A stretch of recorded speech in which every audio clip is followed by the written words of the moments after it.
So last time you used some of Xalatan's shadow magic to sneak in to the grand observatory of Mylor, and you poked around, you snuck into the library and started fucking with the constellation map of Orkod.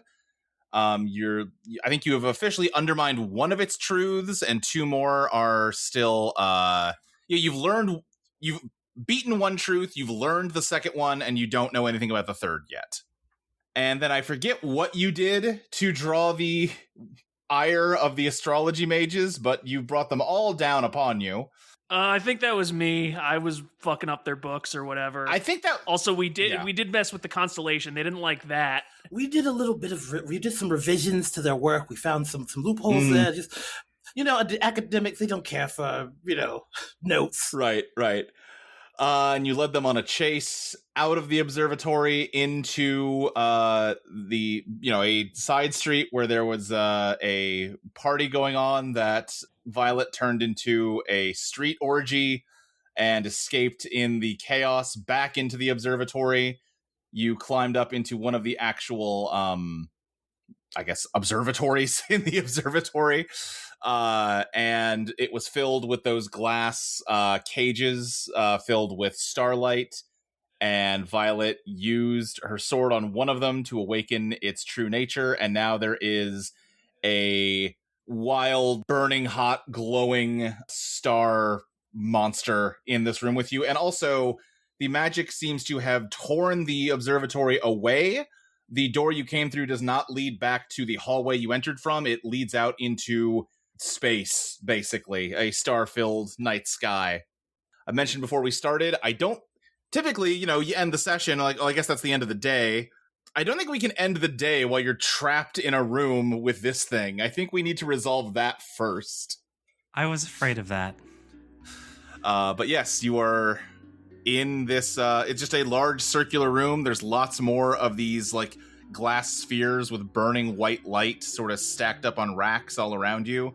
And, the figure in front of you, it is too bright to look at directly for more than, a second. But you get the vague impression of 4 limbs stretched down to the floor and just, a body, just burning white fire. I think I'm going to try and talk to it, I guess. Okay. Kind of a long shot, but and I think Thistle's going to just kind of flag it down hey, are you sentient? I think it just rears whatever it has that's kind of like a head back and just goes and a surge of fiery hot starlight shoots out of it in a wave. Thistle, I'm going to say take damage. Can I step in front of that? Yeah, if you want to try, I think give me a kindness draw on that one. I don't have any thread left. Okay, I will let you take damage in place of Thistle here. Okay. Yeah, I guess you're advancing your spool here. What does your corpse currently look like, Violet? My Warren state was revealed previous. Oh, are you just going down to Warren? Okay. Yes. Okay. Which was already revealed. It's the moment when I died. Right, you got the knife sticking out of your chest. Sticking out of me. Yeah. Okay. So that's what happened in response to that. Hey, what is your problem? What was that? She's just gonna pull Violet aside. I have no more thread remaining. I'm not useful for doing anything, but I can still protect you. Okay, well, we'll unpack that when there isn't a big monster, I guess. Boy. Oh. Xalatan, okay, nope, like I said, later issue.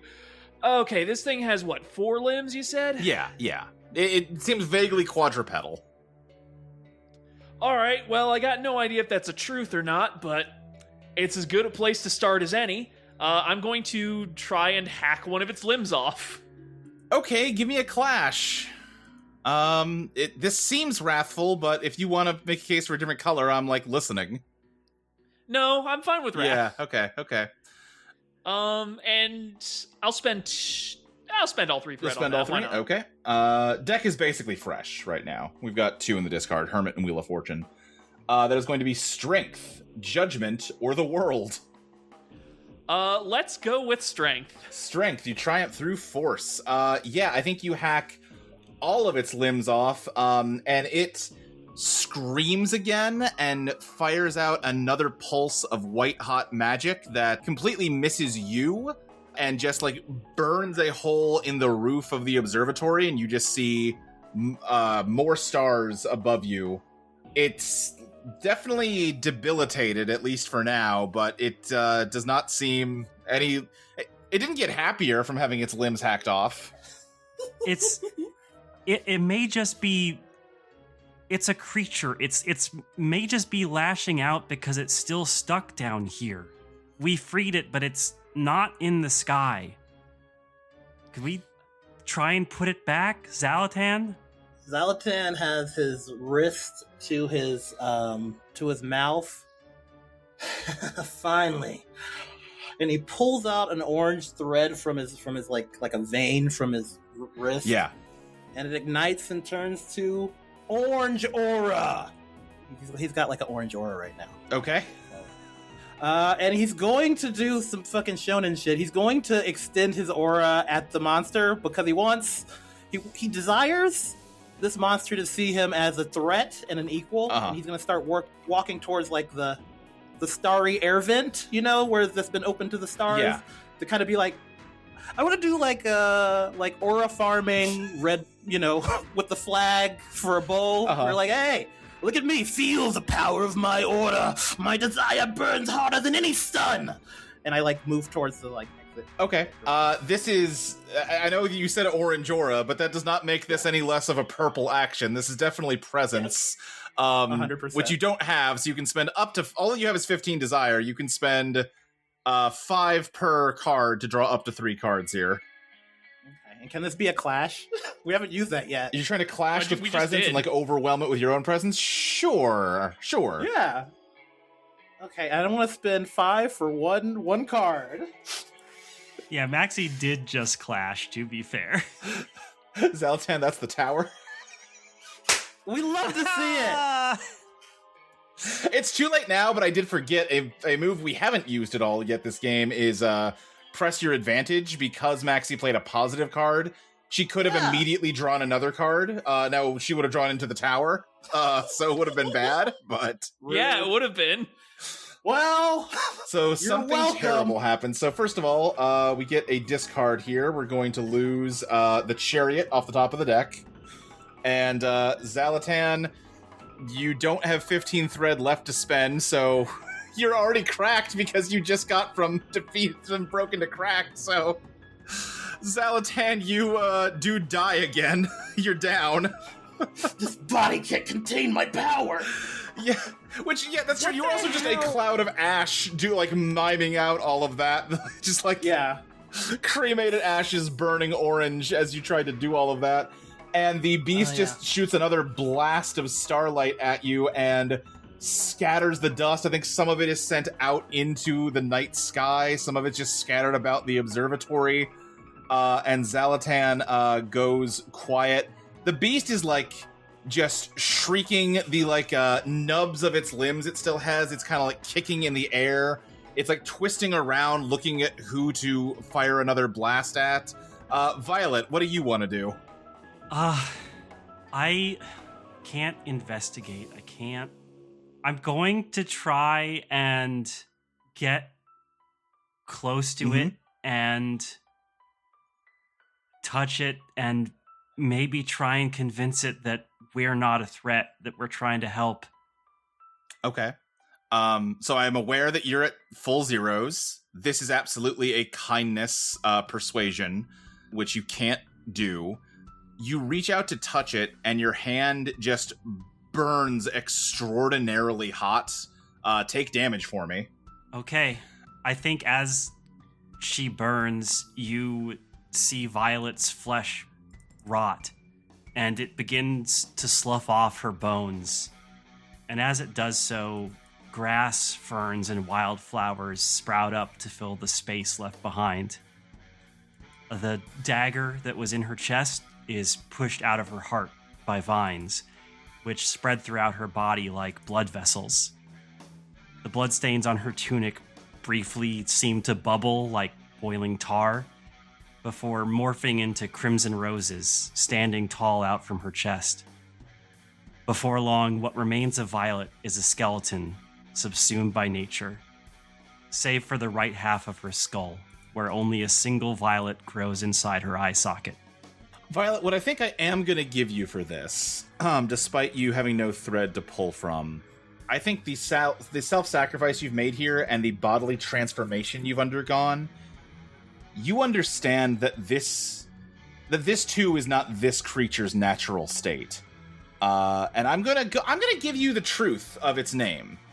This is a mutated stellar beast, name strength 1, truth 1, the only truth. As a result of experimentation, this beast endlessly releases blasts of unstable magic.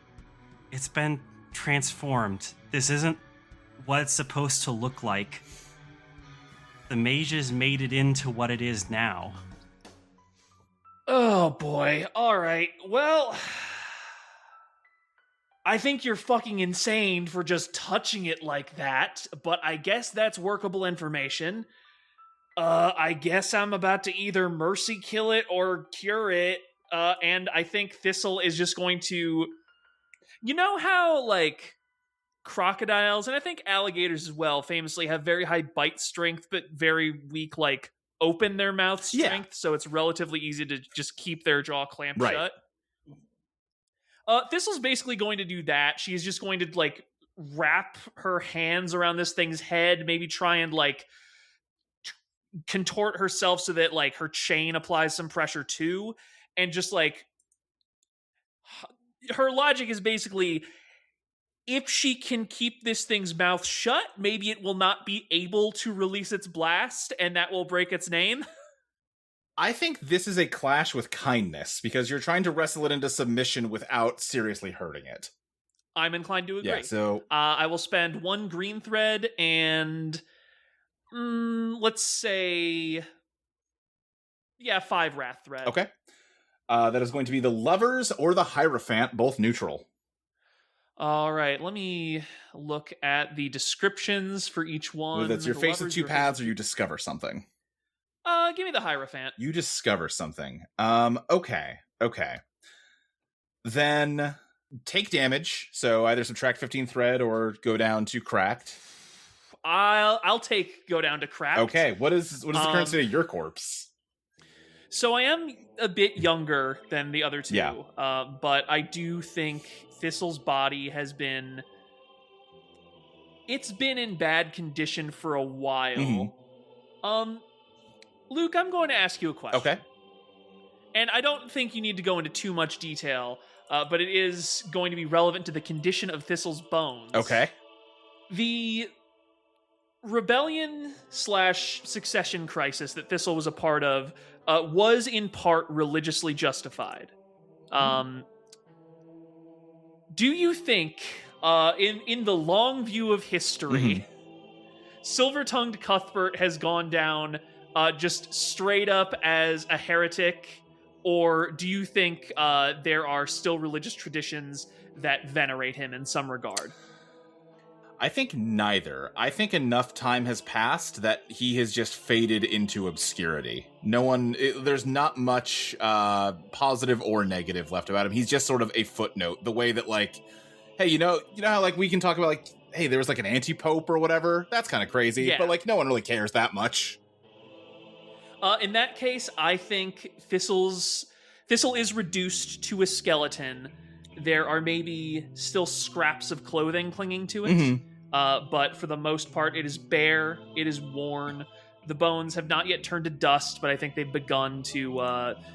bones grow yellow over time, right? I'm not making... Yeah, totally. It feels right. And I think there are probably places here and there where the bones have been cracked, or where they have been carved sort of as a final insult after her death, but by and large, Kind of just a big fucking skeleton with the head not attached. Okay. Then yes, what happens as you try to subdue this creature? It burns you just like it burned Violet. It sort of just starts burning and melting the flesh off of your bones to reduce you to the state you just described. It doesn't really have a mouth per se. It is just sort of a blob of energy, and it's just sort of blasting out of any which way it can. But as you forcefully, like, try to wrap your chains around it, try to wrap your body around it, even as it's burning you away, I think you do manage to absorb enough of its energy and, like, block enough of it that, yeah, it is not constantly firing bursts of unstable magic. So I will give you that the name breaks off of that. Also, the Magician has been discarded off the top of the deck, since that was a neutral draw. Oof. Oh, he's floating out in space. Help him, help me. And, yeah, I think as you're, like, holding it and, like, trying to, like, you know, tuck it against you, suddenly it explodes and just throws you to the side. And Violet and, Thistle, you see it standing in its true form. It is much taller and more elegant looking. Again, you still can't look directly at it. It's too bright. But the, like, kind of, shadow burned onto your retina from even looking at it for a second is almost like a big, elegant, like, gazelle with long, antlers. And it just kind of stands there for a few moments looking at you, and then it sprints out through the doorway and into the darkness of the night. Okay. I think Thistle is going to just slowly reach over to Violet and place a hand on her shoulder, and she's just going to force her to sit down on the floor. Okay. We're resting. I'm sorry. Okay, for what? What are you sorry for? For pushing so hard. Again, I don't know if that's something you need to apologize to me for, Hot Stuff. I think maybe you need to apologize to yourself. I mean, I guess I'm glad that I didn't die in that fight, which you technically die. You know, what the hell ever. It's whatever. And Thistle's just gonna...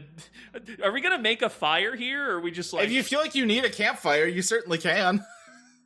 Yeah, I'll burn some books or some shit, whatever. Sure, you... Please don't do that. Please don't do that. I'll burn some shelves, but set the books aside. Is that better? I mean, you do have plenty of light from all the other glass spheres in this room. Okay, yeah, sure. We'll make a little pile of them, and that can be our campfire. I'm gonna say there's probably, I don't think I established this last time, let's say there's like some tarps over them, because otherwise it's truly, you would like be blinded in this room. Mm-hmm. Thank you for trusting in me and not killing it. I mean, it was as much trusting Corrid as you, but also, you know that I don't kill things just because, you know? I have to have at least a reason, and it's not like we could eat that thing, so... That is true. Regardless, still, thank you. Yeah, you got it. Yeah, you all sit and rest and make quote-unquote camp for the night. Each of you gets to heal 1 on your spool. So, Yay. you know, Violet, your flesh kind of like the plants recede, the flesh unrots. Thistle, your flesh begins to grow back, you know, at all. And Xalatan, you go back up to cracked. So the ash just sort of slowly kind of pulls itself back together and reconstitutes into just a vague silhouette of Xalatan. You know, while he's in this form, instead of having legs, he just has a tail like Casper. Yeah. He just has it stuffed into a little... You do get all your thread back, though, so that's something. Yay! Color has returned to me. Yeah. And we get a campfire question here. So let's see. We did Violet last time, right? No, it's It was Thistle. Thistle? Okay, let's do Xalatan this time. Xalatan, pick a question off your pattern and answer it for me. If you don't have the book handy, let me get it for you real quick. You can answer... talk about where you studied magic. Talk about a time you used your vast wealth of knowledge to achieve a great feat. Talk about a common misconception that drives you crazy. Talk about something you'll do with your life's work once you've achieved it. Talk about what drew you to your field of specialization. Ooh, I got 2 for this. Which one do I want to go on this one? Here's the thing. I was dreading this. I was talking about the campfire. I'm like, I don't know if this is if I have a good backstory or if I have too much. But here we go. I'm gonna go with. Was it just the school I studied magic at, or? Yeah. What was the exact phrasing? It was talk about where you studied magic. I haven't been this humiliated since the first day at Escagillium. I feel like I don't belong here. With Escagillium, he didn't belong there because this is the story of how Xalatan learned magic. Before he was a conjurer or magic user of any sort, he was, basically a peasant, the lowest of the low, kind of working orange fields. That's why he remembers orange groves with his family. And it was like, rough and whatever, but he loved his, family and his, mom and dad who would work. And this one day there was like an accident at the thing, and his dad died picking oranges. And everyone came and they were like, oh, it's so sad. It's so sad. He was a great man. And Xalatan looked at him and looked at this great man and how good and everyone loved him and how he was a pillar of the community, even if he didn't have much. And he said, none of that for fucking me. I need to get the fuck out of here. I would do anything to not fucking be a part of this. Get me the fuck out of this. And he looked down and he saw... He was in a circle of fungi, which is a telltale sign the Fae is near. Yeah. And it looked like he was making a wish, and when he looked up, he was no longer with his family. He no longer knew his last name, and he was enrolled in Escagillium. And when he got started, he kind of picked up the stuff that was going on. There's 4 houses, if you don't mind me sharing the 4 houses. Sure. He was sorted into the houses of nobles, the House Oyster. Its colors are purple and gray. There was also the House for Swords. It's the Hornets, red and black. The Capybara for coin, or for orange and blue. And for wands are for golden geckos, which are green and yellow. Those are the 4 houses. Some people say they relate to the 4 suits of the tarot. Some say they relate to the elements. It's all bullshit. You put taxonomy on anything and then people start sorting themselves. It's all made up. It's propaganda by Escagillium. But he did get sorted into the noble house, and he always felt he had something to prove, and that's why he is the way he is. Must have been nice. Weren't you born into the 3rd house of a nobility or some shit? And you're a knight, right? Yes, I am. Oh, I thought, okay, yeah, no, he was addressing you, sure. Yeah, you were born into the, No, tell me, how was I born, Xalatan? Tell me about my birth and my birthright. I really want to know your thoughts on it. That was your whole deal the last time we had this campfire. You were like, oh, here, I'm the 4th born. I could be still picking oranges. Sorry, did you miss the part where I was fucking sent away before I was born? Listen, sometimes getting sent away ain't so bad.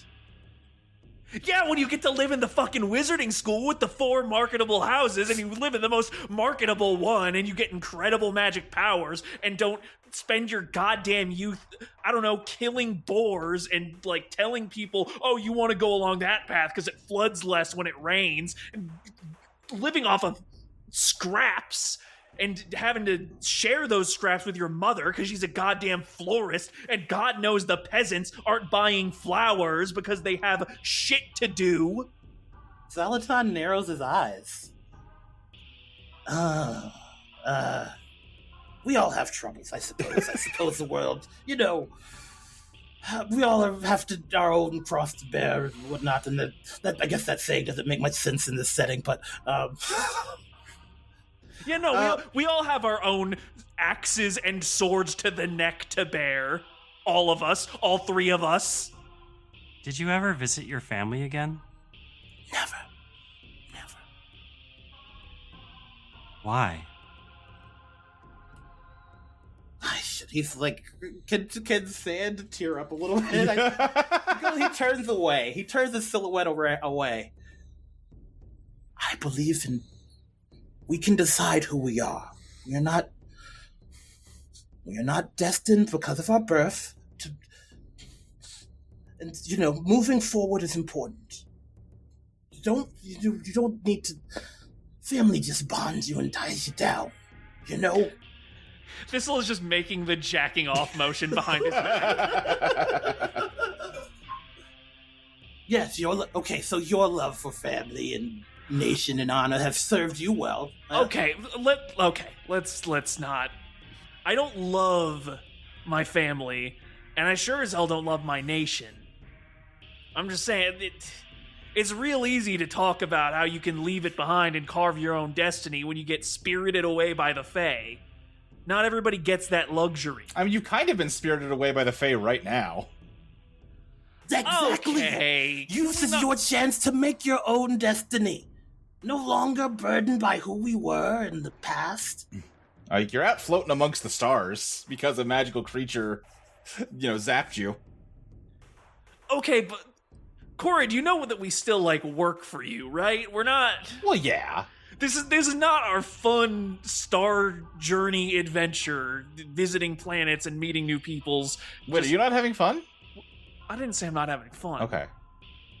I don't know. I'm not having fun right now, but that's mostly because I think I'm getting the curse. I think I'm getting so pissed off that it's sort of curdling and just kind of turning to rotten sugar in my chest. Yeah, you are going to be taking on despair for today. Oh no. This fucking place, this is a fucking tourist trap. We're burning this whole shit down. Fuck these guys. No, we're not burning it down. All right, well, we got 2 votes in favor of burning it down. They just have... And 1 against. How long has this place existed? Are they just... And we're threaded. It doesn't have to be this way. We can... My goddess has commanded me. She thinks this place is drab, and it is hard to argue against that. I think this place could be beautiful. It has wonderful scenery, wonderful beaches. The breeze that we feel, the natural breeze, not the strange wind created by these wizards, is cool to the skin.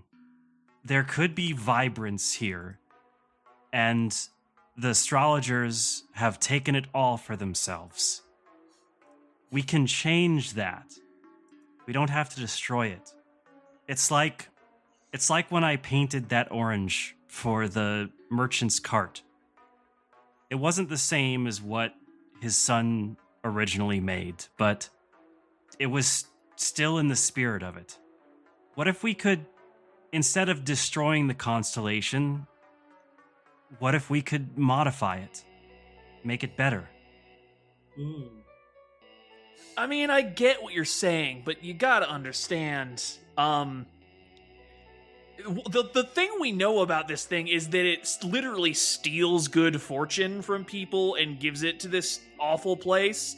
And also, I'm not crazy about wizards using their powers to control the fates of the masses in general, so... I don't disagree with you on the ultimate effect of it, but in the technical sense, it redistributes the fortune. What if we simply expanded what it redistributed to?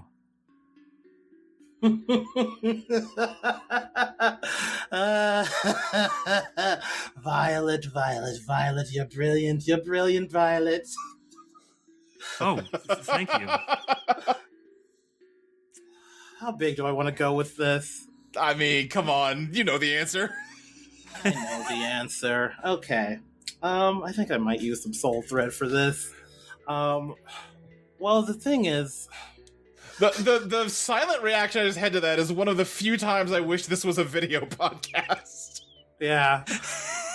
Okay, so I'm gonna do a couple of things right now, and you can stop me at any point with these being actions. Okay. What are some facts we know? One, Orcod has been stealing, from people and turning it into good fortune for the people of this place, right?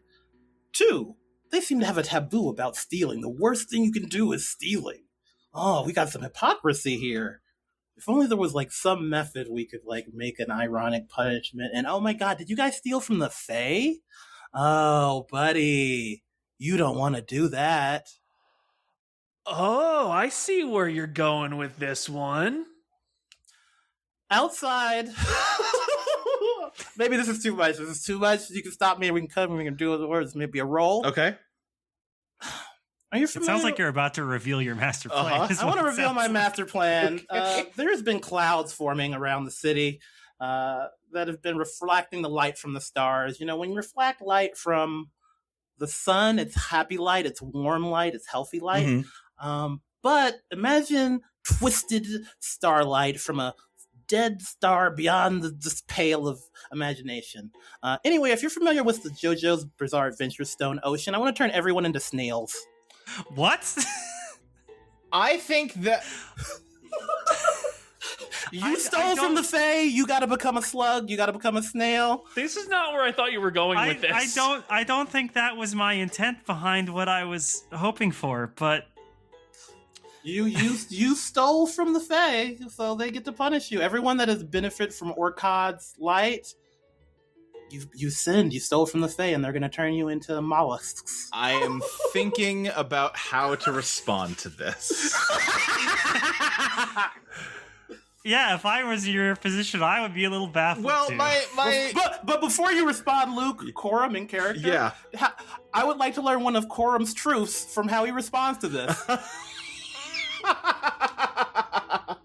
I'm threaded, motherfucker. I don't have Corum truths. for how they respond to this. I'm threaded, baby. Well, first of all, his name is Quarid, not Quorum. Damn it! I gotta know the name first. Yeah, and again, I don't have names. I'm just like you. They're in the vault. I'm threaded. I don't actively use my thread these days. I'm spinning, but I'm still threaded. So nice try. You're threaded. We already knew that, Xalatan. You gotta keep these GM characters on their toes. So the natural response I have is Hard no. hard no. What? No. That is far too big of a move to pull. And I'm trying to find a way to work with you on this and not just give you a hard no. I would need a very big power source for this, right? I think you would need a very big power source. I think you would need a greater understanding about Orcod itself to make this happen. Okay. If you had the third truth of Orcod and a big power source, I might let you do this. I might let you attempt this. Let's rephrase. Okay. What if let me do this reveal your master plan broken into two parts. Yeah. When I was doodling in their map of Orcod, Yeah. The stars, what I realized is in constellations, the star is a small part of it. Most of it is shadow. It's mostly shadow between the distance between the stars. Sure. What if I just grabbed all that shadow and pulled it those stars out of Orcod? I want to rip the stars from Orcod and have them go into the sea. Into the sea? Yeah. I think that's another one I gotta give you the same. That's such a big move. Listen, we're finding our limits here. We're finding the periphery. And also keep in mind, you're basically in space right now. You can't even see, where you came from. You're just out here in a sea of stars. Okay. Actually, I have... You gotta, go beat the super boss to unlock that spell, Xalatan. Okay, then we'll beat the super boss. Where is he? Where? Yo, you're so underleveled. You gotta be at least level 80, man. Xalatan, please calm down. Okay, I have an actual plan. Yeah, okay, great. I would like to go north, and by north I mean up. So, real quick, while we are like this, I have repositioned this square. It was in, what square was it in? Oh, I've got... something else open. 1 second here. Because I think we were in J1. I've moved us down to Z36. Okay. Oh my. So if you would like to go up, you can, Violet, or if you'd like to figure out a way to restore this map square to where it's supposed to go, I think that is also a good idea. Because here's what I'm trying to do. I'm trying to get to the constellation. Yeah. Okay. I'll tell you what if you look out through either the hole in the roof or the doorway, you're looking around. You actually do not see the constellation out here, Violet. Oh. Huh. So where are we? You could certainly map the scene to try to learn more. Okay, I will map the scene then. Okay, everything is empty. This is wands, so we're going to draw the 7 of wands, which means you get 2 questions. Okay. Well, I guess the first question would be, where are we? So you stick your head out, and, I don't know how much you know about space, being a knight from, a medieval type time, but normally you wouldn't be able to breathe out here. That does not seem to be an issue. Maybe because you're dead, maybe because of star magic, who can say? But as you look out and look around, far, far below, far, far above, you can still see the ceiling, the wake. Obviously, you're still in there. You can sort of see behind the starry night, the dome stretching outward in all directions. Looking down, I think you mostly see an ocean of mist with a few little pinpoints of other things. And I think you can probably take a fair guess that the little pinpoint directly below you is the Mylor Plutocracy. Okay. I guess my next question would be, is there anything in here we can use against the astrologers?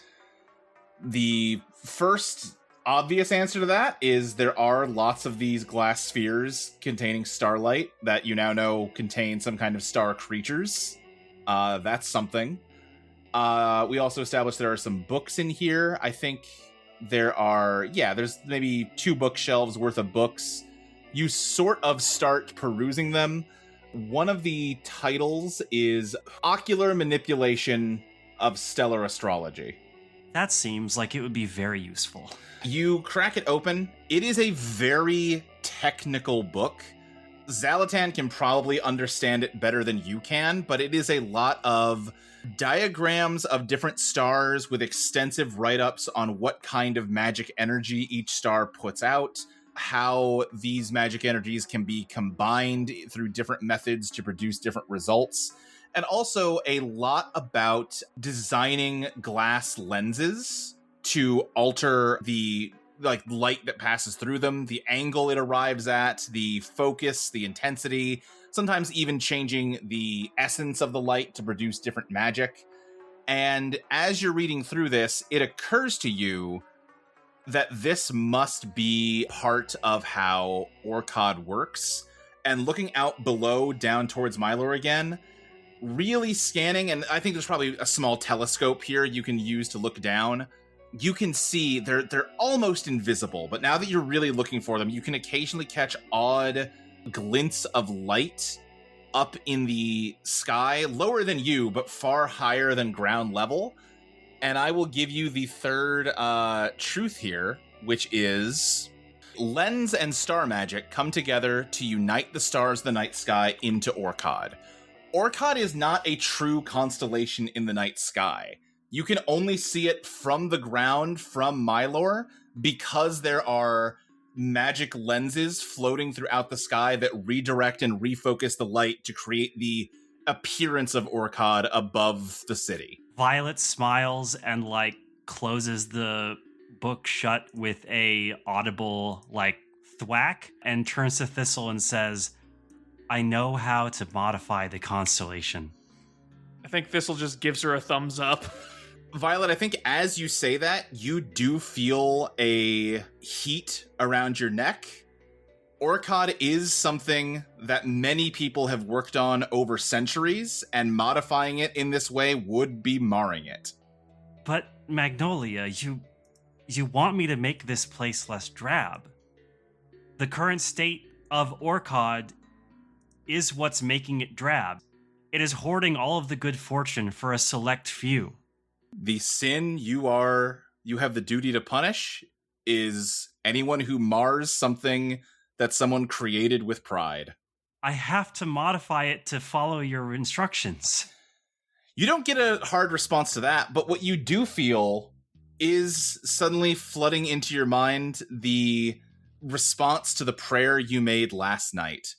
The prayer you asked was, if I am a good servant, will you help guide me to the people I love? And clearer than you have ever heard it before, Violet, you can hear Magnolia's voice in your mind. Dear Violet, you don't have to be a servant to me. All I ask is that you be a fan.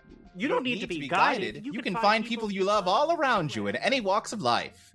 Beauty and love stories are all around us. Just keep believing and keep being a devotee of your good friend Magnolia. And then you feel a sense of heat and moisture, and you feel warm, soft lips against your cheek. Thank you.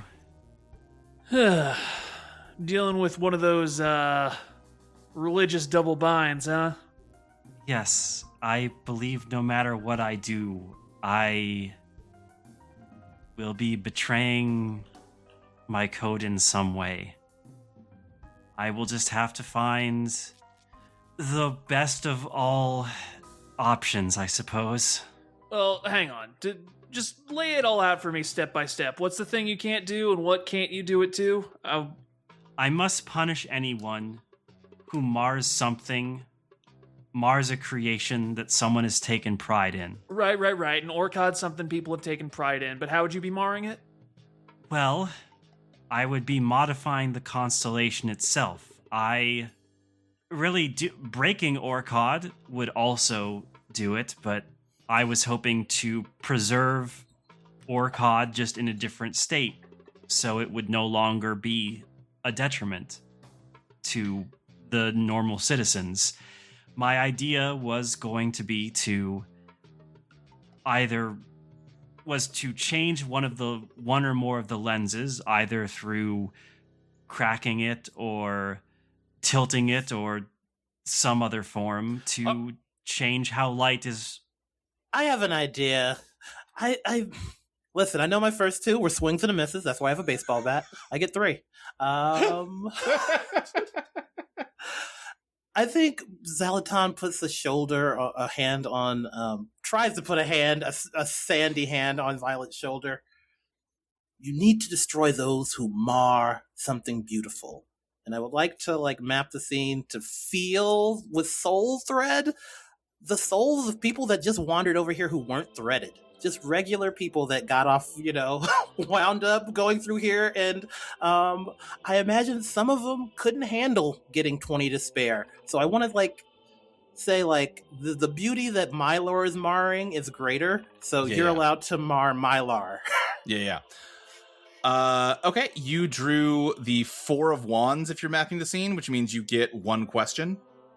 How do I show Violet's god or Violet that Mylor has harmed the beauty of just people or the common folk enough to be worthy of being the target of destruction?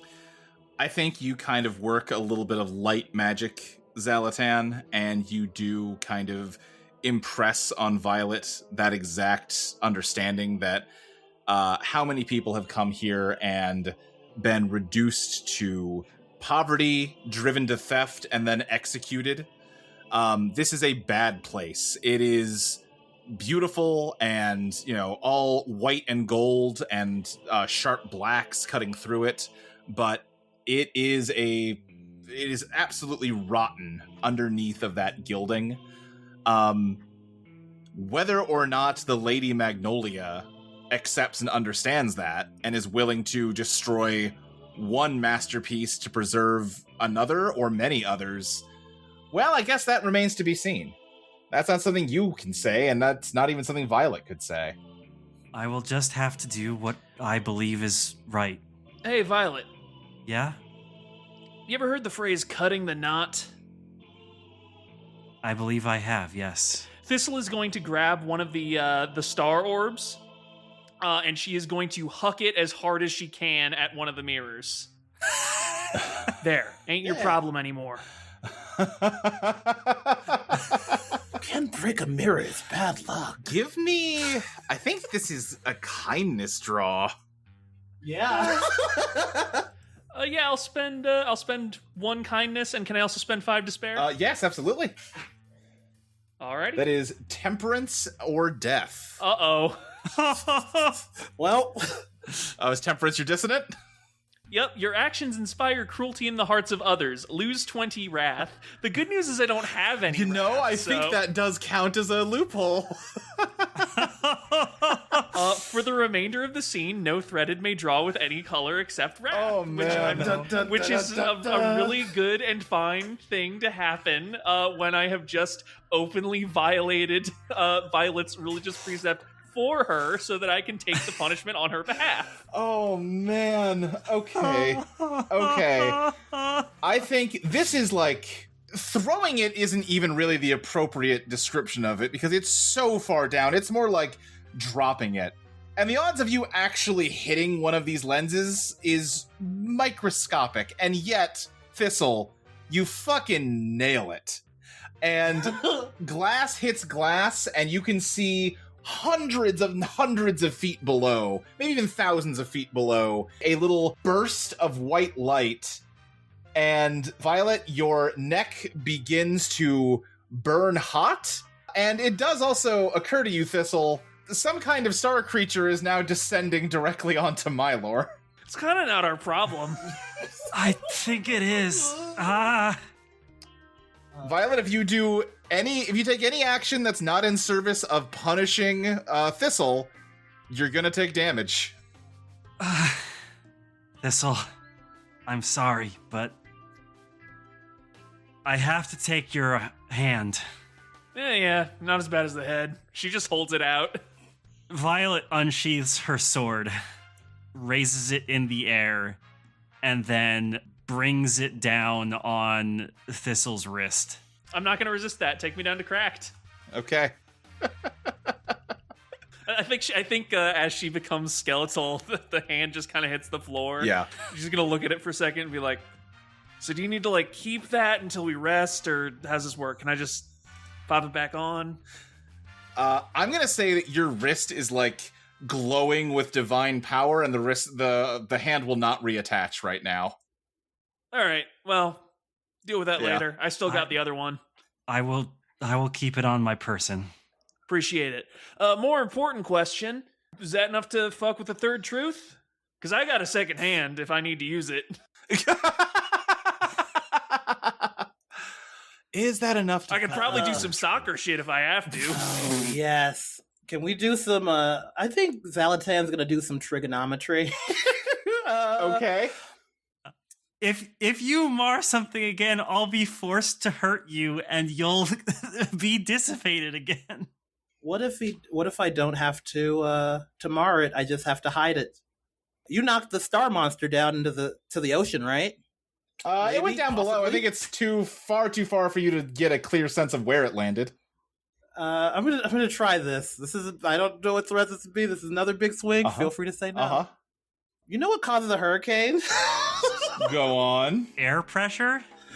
Generally, it's when cold, dry air is met with rising, hot, wet air. So, I want to use my wand to reveal I've been, getting cold, dry air down there and cause a hurricane. To cover the stars. The storm will, Okay. the clouds will cover Arcad. If Orcad's covered, Right. then it's not shouting down fortune on them. Right, And that right. disproves its I think that's fair. I think that is a good loop. I think that's a better loophole than what Thistle came up with.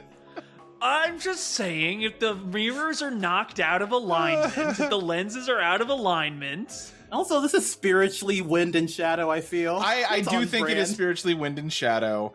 You can channel magic through this basalt, through the basalt baseball bat to freeze. Basalt blasting rod. Basalt I'm sorry, Quar. It does say basalt baseball bat still on the character sheet. Let me update that. No, it doesn't. On line 16, it does. Oh, okay. Yeah. I can channel magic to freeze. Yeah, okay, spend a charge off of that to invoke. I don't think it's Wrath. I could see the case for Composure. I could see the case for Soul.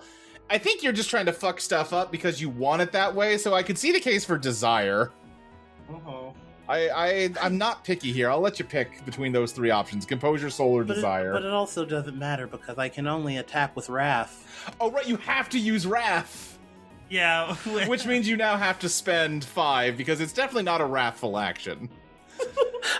Well, if I turn them all into snails, that's going to be wrathful. You bet your goddamn business. What is with you and the fucking snails, man? They all should suffer. Anyway. Yeah, you can spend 5 per card up to 15 thread. Did being sorted into oysters make you hate all other mollusks? Is that what's happening here? Yes. That is kind of... They remind me of the jerks I went to school with, so I wanted to turn them. I'm sorry, I'm petty. I think I'm going to spend the 5 from Wrath, and then I guess 5 from Anxiety and Soul, since it doesn't matter. Okay, yeah. So go and subtract that for me while I draw the Sun, the High Priestess, or the Fool. Well. Positive, neutral, neutral. Let's do the Sun. Okay. A full-on hurricane would do so much more harm than good here. It would block out the stars. I don't think you'd have much cause to celebrate if you leveled the city with a hurricane.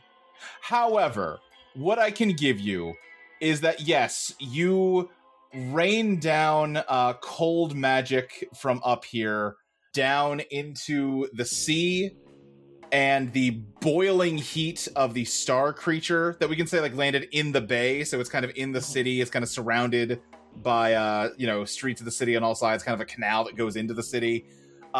Mixes very intensely with the cold air you're pushing down to freeze the seawater, and it sort of explodes into steam and billows upwards into thick, dark clouds that hang overhead, which from your perspective kind of looks like you just covered this one little spot in the mist with more mist. Yes. I don't know, does that... Did I destroy a name? Does that work as crossing a name out? I think I gotta give that to you. Yeah, because if the lenses aren't getting the light, then yeah, I think that counts. Booyah. You've been defeated by weather. The most convoluted weather. Which now means the only remaining truth is any who bask in Orkod's light will relinquish their good fortune to glorious Mylor. Corrid, I got a question. Yeah. Do you think I have any good fortune right now? Because I feel like missing a hand. Yeah. That's consumed by despair. I don't think I have any money in my pockets. I sent you guys those guild cards that you can use in most places. Yeah, but those theoretically have an unlimited spending limit. Right. What would happen if I just went straight into that fucking thing? Straight into what fucking thing? What do you mean by that? Well, I said there kind of isn't an Orkod. Orkod's an illusion, Yeah, it's just a bunch of but lights. Orkod's light, the light is still present in some sense, or else Truth 2 would also have been broken, sure. Yes, I think that's fair. So what do you think would happen if I were to expose myself to as much of that light as possible while not necessarily being all the way at rock bottom, but not doing great? I think you would need some good fortune. I think the way for this idea to work, you would have to have good fortune, expose yourself to the light, and not allow Orkod to claim your good fortune for Mylor. Because the truth is, it doesn't say anything about people who have no good fortune. It just says, if you do have it, it's ours now. What'd be great fortune? What's that? Let's go steal their stuff. Is there a way to get down there and steal their stuff? I mean, I assumed getting back down there was going to be your first plan for the day. No. Better idea. We can't relinquish our good fortune to glorious Mylor if somebody's already taken it, right? But again, I think that doesn't necessarily mean that you've undermined the truth that Orkod steals good fortune. Oh, no. The truth as it is currently written, any who bask in Orkod's light will relinquish their good fortune to glorious Mylor. Right. I would argue that relinquishing their good fortune to anything but glorious Mylor is undermining that truth. I think if while in Orkod's light, yes, I would agree. All right, great. Hey, Xalatan, I need you to go right over there. Okay. What is happening? I'm just going to follow just behind Xalatan and wait for him to step into Orkod's glorious light. Yeah, I think to step into the light, you'll kind of need to go skydiving here. I think there will be a brief window of time when you are below the lenses that are floating in the sky at high altitude, but above the cloud cover that Xalatan's introduced. We got any rope? Not a rope that long, you don't. I'll tell you that for free. All right, this one might be a non-starter, at least for now. I mean, you're dead. You could just jump. That's not what I was planning on you doing, but... I guess we could just jump. Yeah, if we can jump, and I should be with you so I can use my mirror to suppress all other magic except for Lady Magnolia's. Oh, snap. Yeah, okay, yeah, no, we can make this work. So, like, to stay together, should we, like, hold hands, or should I get on your back or something? I mean, I guess you'll have to be in the middle if we do that, but, no, you get on my back. Both of you... Okay, I'm kind of dust now. Oh, yeah, we can't really... Wait, no, I got it. Let's just time it really good. I can carry him in... You can get inside my backpack, right, Xalatan? Yeah, I think he gets like a little bag of holding. Yeah. Not a bag of holding, but like a little sack. Yeah. Okay. This is certainly one of the most interesting adventures I've had so far. Yeah, I agree. You bag up Xalatan's remains, you hold hands with Thistle, and you take a flying leap out the door. I think at first you don't really fall, you sort of drift. But then the longer you're out here, the more speed you begin to pick up, slowly going faster and faster until you are rocketing downward through the wake. One of you give me a composure draw to see how well you aimed your jump here. Are we still only able to draw with wrath? Yeah, I think that's I think so. So, do you want to do that? So it's gonna cost you 5. Thistle? I'm down. I'll burn it. Yeah, Xalatan, do it. You're the wizard. Okay. Yeah. I'm gonna use. Is there any wind in space? Can I still manipulate wind since I'm up here? We can say I that. think you know what. You can manipulate shadow, and there's lots of shadow in space, as you've previously said. Oh yeah, I'm in my fucking domain here. Okay. Yeah. In that case, give me a composure invoke here. So that's gonna cost 15 plus 5 more, so 20 total. Let's go. This is irrelevant to what's happening right now, but should I change my resonant and dissonant effects to gain and lose? You should, wrath? yes. Okay. I wasn't sure if that had been made official yet. Taking 5 desire thread from my 15, taking 5 desire from my 5 left in anxiety, soul, composure, all 5, so I'm down to 10 desire thread. And 0 of everything else? 0 of everything. Or no, you have 5 composure still, right? No, I would have to use that too. Okay. If you go negative here, you take damage and you will die. Oh. Listen, sometimes you gotta be the Vegeta, you know? The Empress, you create something. So no negative. Oh, wonderful. Xalatan, I think you begin just plummeting through space, all of you. You realize that because of Xalatan's cloud cover, you actually don't know what you're aiming for.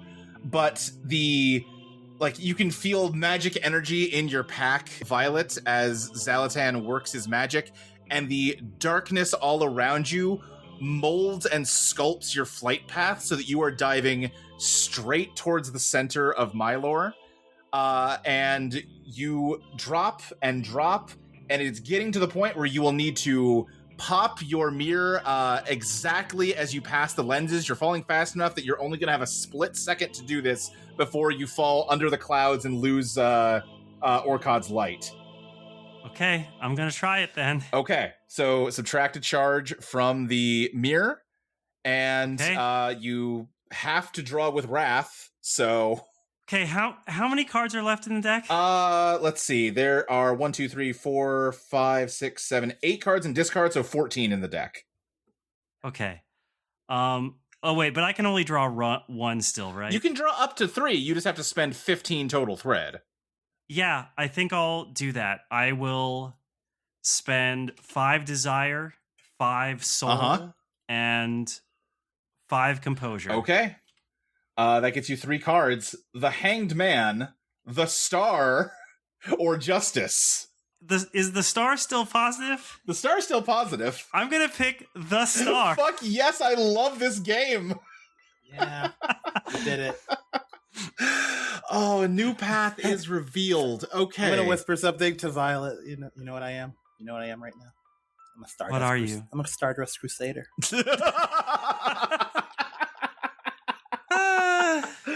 Okay. There's been a lot of discussion and back and forth about exactly what we want to happen here. So talk me through how you see this going down, Violet. The mirror is basically going to suppress the magic of Orcod itself, so that it cannot steal any luck from Xalatan. Yeah. And by undermining it, undermining that truth, it will no longer steal luck at all. Right.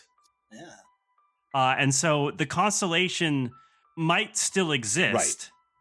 It will no longer be an evil presence on like the average citizen. It will simply be stars in the sky, as constellations should. Okay. How I think this is going to work, because a new path is revealed. You plummet past the lenses, and as you do, you're looking upwards as you descend, and there's just a vast field of stars above you, and then you can't really see the lenses. It's too dark out. There's maybe like a little line of sunlight off on the horizon as the sun begins to rise. But as you drop past the lenses, you can sense that because Orcod snaps into view, you see just this skull made of stars, like grinning wickedly down at you. And you can feel it begin to pull on your good fortune. You can feel the very favor of Lady Magnolia leaving you. Up here in, like, this high altitude, you have such direct exposure to it that it is pulling on you much harder than it would on the ground level, where its effect is subtle and gradual. It is trying to suck everything from you, but the mirror glows, and you feel that pull suddenly stop, and the lenses shatter. You just past the whipping wind past you, you can hear just exploding glass as Orcod just vanishes from the sky, and wisps of mist just flutter out as you drop through the storm clouds Xalatan has summoned. You plummet down towards Mylor. I think there is a knockback effect. There is just this overwhelming swell of good fortune that is now freed from Orcod's grasp, and it is all channeled directly into the three of you. And the bad fortune is like blown back onto the buildings. There is like cracking and just facades of buildings just bursting off, roofs caving in as you land harmlessly, and all of the impact of your fall is translated out to the buildings and like the surrounding city block. Violet, I'm trying to think here how much this counts as you marring something, because in essence, Orcod has marred itself, right? You kind of turned itself against itself. So I think you're actually in the clear. Yay! Loopholes here. We love loopholes.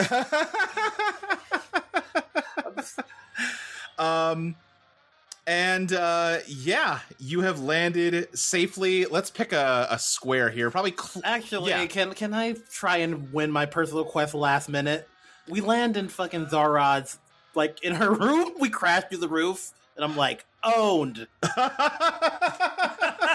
And that's how it's done. Okay, yes. Let me. Yeah, you don't land outside at all. You land on the roof of the highest tower of the Grand Observatory, and then it caves in under your feet. You know, you just fall through into this like dark chamber, just lit with these like star glassy baubles. And yes, there is a tall older woman in black robes just standing there, like she kind of gasps in shock, and yes, you yell "owned" as you crash down into her observatory. Your research discredited, your theories garbage.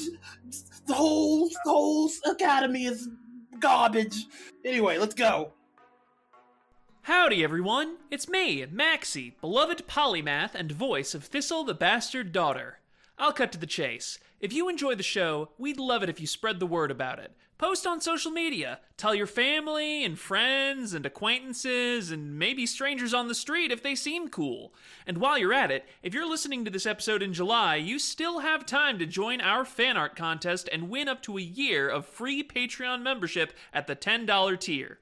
Speaking of Patreon, let's talk about everything you could get by subscribing to us at undertow.cards. For only $1 a month, you get access to every episode of Drawn from the Undertow 1 week in advance. At higher tiers, you also get the supplemental material, like the Threadspinner design sessions where Luke and Molly talk about the design of the game, the current draft of Threadspinner itself so you can run your own campaign at home, GM notes for every episode of the podcast, the official soundtrack for every season of Eidolon playtest, plus Threadspinner once I finish the damn thing, which, admittedly, might be a while. All sorts of bonus episodes where we talk about music, movies, video games, and more. And at the $5 and $10 tiers, you'll also get a shout out on the podcast. This week, I'd like to give a very special thank you to LV, Siobhan Peridot Rose, John Bradley, Rose, Abilene, The Catfangs, Noble Strings, Nebulous Harmony, Arth B, Lexicon, Sylvia Rayleigh, Lucentia, Dexy1, Miglig, Diamations, Person, Triangle Delta, Catricorns, The Beaver King, Aura Lily Volcano, Dari, Underlying Ocean, Really Badass Heroine, Viking Soren, and Evan S. That's all from me. Now, without further ado, enjoy the thrilling conclusion to the Mylor Plutocracy arc. What have you done? Zoriz asks as she's clutching her fists, reaching into her robe to pull something out. Why don't you ask that question outside? And Thistle is going to scoop up Violet and fucking book it. Okay. We are out of the scene, so you can draw with things other than wrath at this point. I think you are trying to persuade her to chase you. Yep. I think that would normally be a non-starter, but I think you've done enough to make that possible. Let's see, what are your truths here? I think this is probably presence to make yourself like a big enough deal worth chasing. Yeah, I'll take 2 cards. Okay, that is the Emperor or the Moon. Let's see. Neutral negative. The Emperor is... Oh, the Emperor, you say? Oh, you break something. Is the resident. Yeah, your actions inspire cruelty in the hearts of others. Gain 10 wrath for the remainder of the scene. No threaded may draw any color except wrath. No, this is an interesting question. Can I choose not to take my resonance? You can. You would have to be taking a negative then. Yeah. Though. I would be taking a negative. I think, look, I've still got plenty of thread to spend, even so I can burn it on wrath stuff. So look, I think doing the resonant is okay. Yeah, I'll take the Emperor. You break something. And now I don't have wrath, so what happens when I would gain 10 wrath? That's what I was gonna say too. I don't remember if it says this in the rulebook. It should if it doesn't. You've broken the constellation. I think it's only fair so no that despair. Your despair turns back to wrath. Oh, dope as fuck. So I'm actually at 20 despair. 20 wrath. Yeah. Damn, you're overflowing. Do you have like kind of a red color filter over you now? Iris, you cut out. I think mostly just that you can hear her heart beating. Yeah, so you break something. I think what you're going to break is the truth of this name. But before we do that, we should do some mapping business here. Violet was going to start the mapping. So, Violet, why don't you map this spot with at K2 real quick for me? Sure, I'll map with swords. With swords, you need to spend 4 thread to lift wands to do that. Okay, I will spend 4 thread then. I'll spend 4... Let's do presents. Okay. That gets you the 9 of swords, which goes down in front of wands, so you get, I believe, 3 words to describe this room. Okay. What would be most likely to be here? I mean, it's been established that it's like Zoriz' observatory. I'm just trying to make sure the map matches what we're describing in fiction, you know? Okay. We're trying to get her outside the observatory, though. Yeah, right? so I needed to catch this up. So right now, I just want you to map the observatory, and then we're immediately going to leave and map an adjacent square as we leave. Gotcha. That's what you mean. Okay, yeah. So Zora's scholarly observatory. Zoriz' scholarly observatory. Perfect. Love it. And then, yes, let's say, even though it was Thistle doing Thistle, let's just go counterclockwise. Are you running north, east, or south to get out of here? Let's see. I'm going to say north. North? Okay. Then what would you like to map onto squared K1 here? I think I'll also go with swords if I may. Okay, you need to lift the 7 of wands to do that. I will spend... Let's go 5 wrath and 2 composure. Okay. That gets you the 8 of swords. Okay, let's see. So we're at the north end of things. I think, especially considering the hurricane, and because it's a boss fight, and I want to there's still a have fun with it. Well, except for we just said there's heavy storm clouds. I don't think a hurricane is started yet. Storm... I think we can say the storm is coming. Sure. Stormy something cliffs. What's a good third word? Stormy... How about craggy jagged? Cliffs? Yeah. Stormy jagged cliffs. Okay. Then yes, you flee out of the observatory. You just kind of jump out and you're running along rooftops to get to the edge of the city. There was kind of a tall wall on the south side, and this side just butts up against high, jagged cliffs. And yeah, Zoriz, forgetting herself, does chase you out of there. She doesn't leap after you. She just sort of hovers and flies after you, but not, very upright, floating kind of flying, right?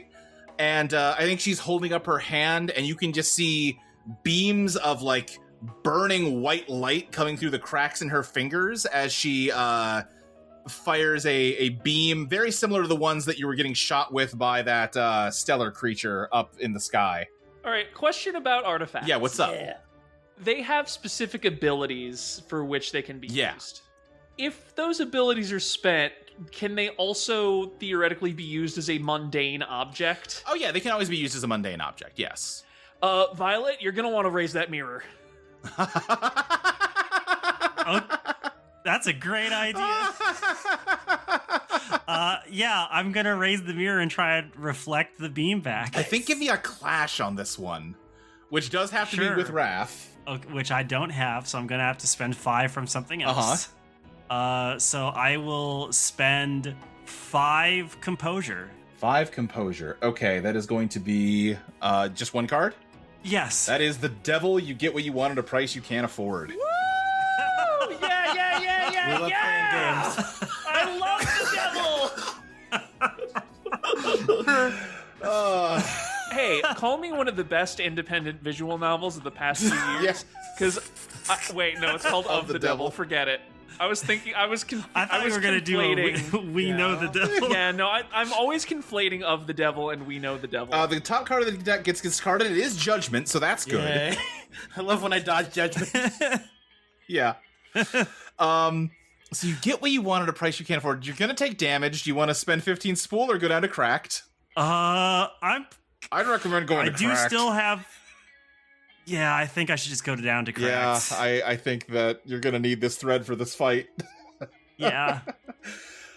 You hold up the mirror to block the shot.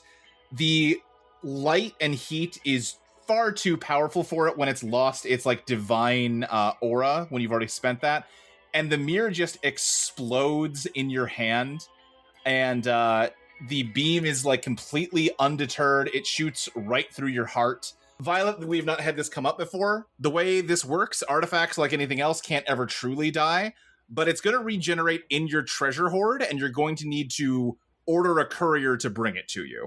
Okay. And with this, hey, we're close to the end of a region. That's going to be, you can just do that in between regions, so it shouldn't be too big of a problem for you. Would have been worse if it happened yesterday. But yeah, you just get a beam of white hot light burrowing through your armor, stabbing through your chest, and it burns and it hurts, but more than that, Violet, you can hear Zoriz's voice echoing in your head, commanding you to kneel. You drop and you kneel to one knee and face her in like supplication as she continues to hover towards you and Thistle. Xalatan, you're in Violet's backpack. What do you do? That was going to be, this is character growth. We're doing character growth here. He's like, I could be like raging and ranting and challenge this mage head on. But that's what I did when I first joined Escagillium, when I was a boy, when I was a child. What makes a mage is their ability to be still and to study. And I want to finally use my ability I've had since the beginning of the game. Yeah. What's that? Student of behavior. So, student of behavior. When you spend an extended period of time observing the words and actions of a non-threaded awoken, you may spend as much desire thread as you like. For every 5 desire thread you spend, the Threadspinner will reveal one of the truths of that awoken's current name.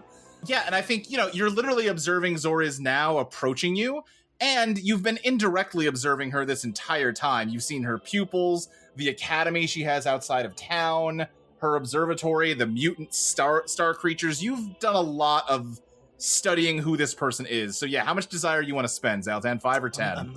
He's gonna wipe himself out. Sometimes you gotta be the guy that does the observation and has no thread left. Okay, then I'm gonna give you all of Zoriz's truths here. You have Zoriz never leaves her observatory, which you've already undermined. Truth 2, with only a mote of starlight, Zoriz can bend the world to her will. And truth 3, Zoriz is Mylor, and so long as the Republic prospers, so too does she.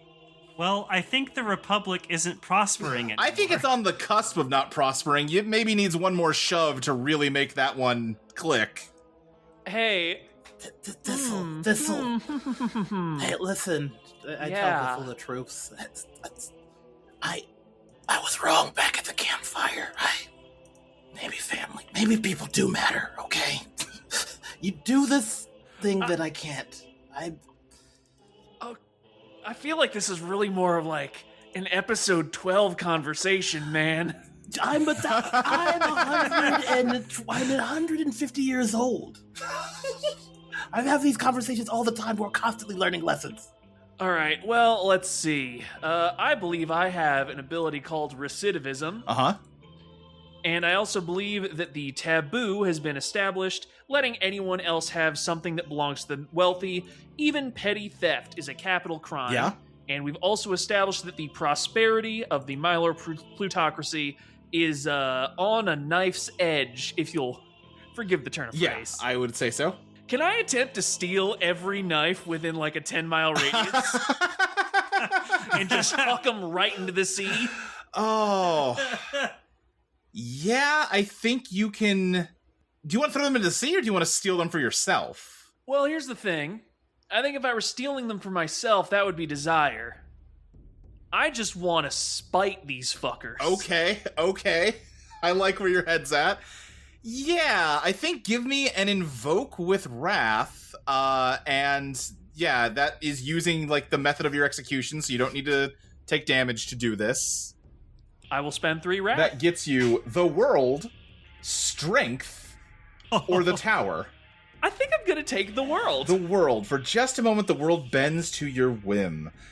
Zoriz, for the moment, is focused on Violet, because she's the one that she's managed to, ensorcel. And Thistle, that gives you the opportunity to act. You reach out. You are still headless. The blade wound across your neck is stinging and hungry. And all throughout the city, any sword, knife, letter opener, anything with an edge begins to like shake a little and like fall off of like the wall rack it's mounted on, slip out of the sheath that it's stored in. Kitchen drawers are opening, and they all begin to hover and float towards you, and they just kind of merge into a big ball of metal jagged edges. And when you were asking if this would work or not, Thistle, you said that their prosperity was currently on a knife's edge, right? Uh-huh. I think there is a crack of thunder and a billowing wind as the hurricane begins to blow in from the bay, and waves begin to crash against the shoreline. Buildings are like overwhelmed with water. The like streets begin to flood, and you hurl all of the knives into the sea where they are gathered up by the hurricane.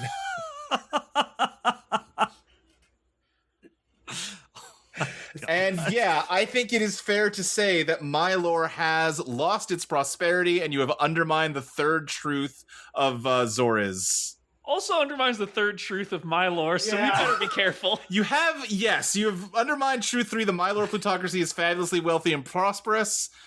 As Zoriz is approaching me, I think like I am kind of struggling to keep my head up, and I say to her, everything you have built here is based on facades. You mask all of your hate and your greed behind scholarly detachment, pretending that you know what is correct for everyone that you rule over. You think you have the right to tell me who my heart belongs to, but I know it's not you. And Violet takes her sword out of her sheath, points it toward herself, and impales her own heart to free it. Shit. I would normally say this is presence, but it does have to be wrath. Yeah, that's fair. I am going to spend 5 composure, 5 kindness, and 5 soul, leaving me with only 6 presence. Oh no. Oh, yes. Oh no, I'm so What? sorry. Oh, yes. What? That gets you the lovers, death, and the high priestess. And the lovers is your first dissonant card. Yeah. I love it. This was You have once again incurred divine wrath for the remainder of the scene. Take damage anytime you take any action that does not embody your god's beloved virtue. that part makes sense at least. Yeah. Violet, let me think. As you unleash your true self, Zoriz, waves her hand, and for a moment you can see there are, tiny little, stars embedded into her fingertips and into her palm, making kind of the constellation of a hand in her palm. And as she waves that light, as you try to free yourself, you take on your true form, the truest form of your heart, Violet, which is a servant of the powerful and the divine. And Zoriz is so close to divinity herself. And I think she just looks down at you and says, "Do you think I care one whit what happens to any of the people here? They are grains of sand that I melt into my lenses to glimpse eternity, to glimpse the stars and beyond the stars. I am only but a step beyond anything any of you could dare to understand, and you burst into my home and threaten to destroy it after all these centuries?" Yeah. She raises her hand with the stars in it and begins to move it towards your head, Violet, to just burn your head away. Hey, Could I step in? Yeah, Thistle, what do you got? Well, I have the Oath of Deference. Uh-huh. These bindings restrict my movement by pulling me into a stooped position, but make me immune to 3 attacks from those of high social standing. And under normal circumstances, I think Zoriz, that might be something we can argue. Grand Mage is a high social standing, but it's not necessarily... That's the sort of all, not consuming. Yeah. It is a fairly narrow sort of authority. But given that she's explicitly positioning herself as a god, can I just tank this attack on behalf of Violet? You can certainly try. Yeah. You do have to use Wrath. I think Thistle is going to grab Violet by the collar and say, all right, I want you to pay attention. This is how you do it. And I am going to pull her behind me, plant my feet, and just as this attack is coming, I don't think there's anything like physical for Thistle to counterattack or parry or whatever, right? She is, manipulating a star. She's doing magic. Yeah, she was just going to reach out and touch with her hand. So, her hand is physical.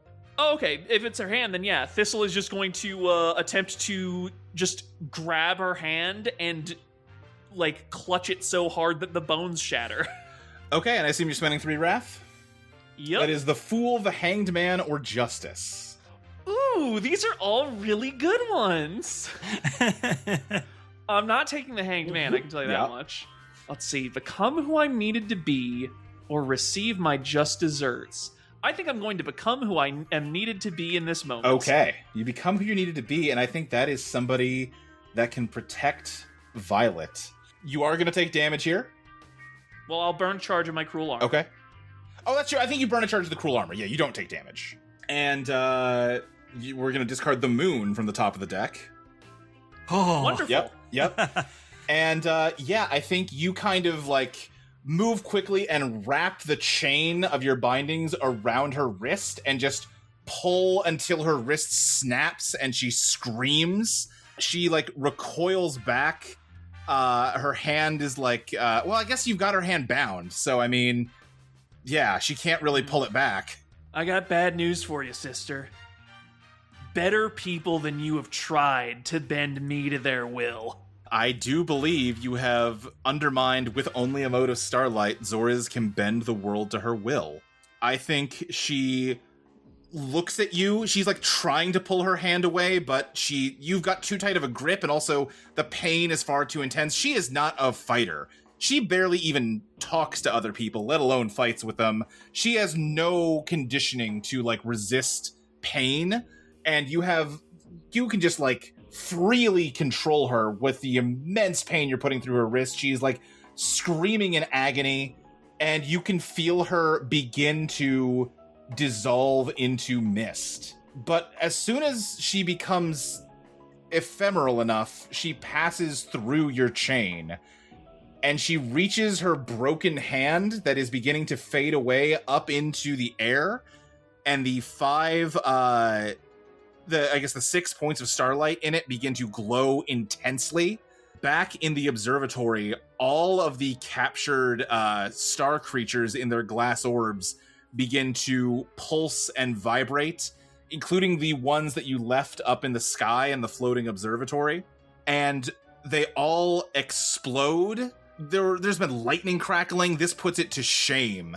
You are completely blinded as starlight floods from everywhere into Zoriz's hand, and her robes burn away, as does her corporeal form, as she becomes a stellar creature just like the one you confronted in the observatory.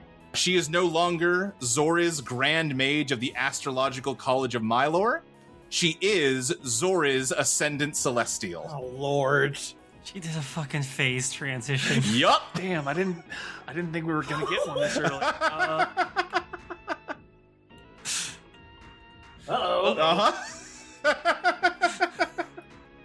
Okay, well, she's not mutated like the last one, so she's probably got different truths. Is there any way we can get to a campfire? It'd be really hard to escape her, I think. Can I map the scene? Okay. We're in a sword space. Swords is uncovered, so that's fine. Yep. Yeah, so that's going to be the 6 of Swords, which I believe is 2 questions. Okay. I'm trying to figure out a question I would ask that isn't just, hey, what's her truth? Can we escape? Okay, do we need to destroy her in order to complete our quest in this region? Your quest is to slay a great foe.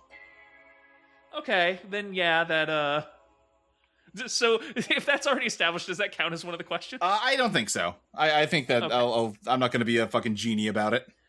Okay, what makes Zoriz distinct from any of the other Celestials? As you're asking this and, like, observing her, first of all, I think you can look at her without hurting your eyes. She is an Ascendant Celestial. She has not quite achieved the full power of the creatures of the, that live in the heavens. She's working her way there, but she has not achieved that level yet. Okay. And second question, this is I gotta think carefully. If either of you has a suggestion for the second question. And I'll tell you what, I think it's fair. You could practically get this just from looking at her, but I think with that information in addition, I will give you Truth 1, which is Zoriz has transcended humanity. Okay. I guess my other question would be, do the other Celestials, like the Celestials that she absorbed, Do they fuck with her? do they still retain some of themselves within her? I think, Violet, yeah, you have sort of an attunement to divinity, which is very close to, like, celestial creatures. I think there probably is something of them in here, but they had already been reduced to such a state before she absorbed them, and now she has absorbed them. So, like, it's faint. Could they be restored? Probably. Yeah, I mean, listen, nothing ever really dies. So yes, but currently they are pretty fully subsumed into her. And I think as you ask that, there is another crack of lightning, and the 2 of you see, I mean, the 3 of you, but Xalatan, I think, is mostly still chilling inside the pack. The top third of a clock tower come barreling towards you through the air. Are you kidding? I'm not the one that introduced a hurricane. Okay. You want a hurricane? I'm giving you a hurricane. Okay, I guess we have to dodge somehow.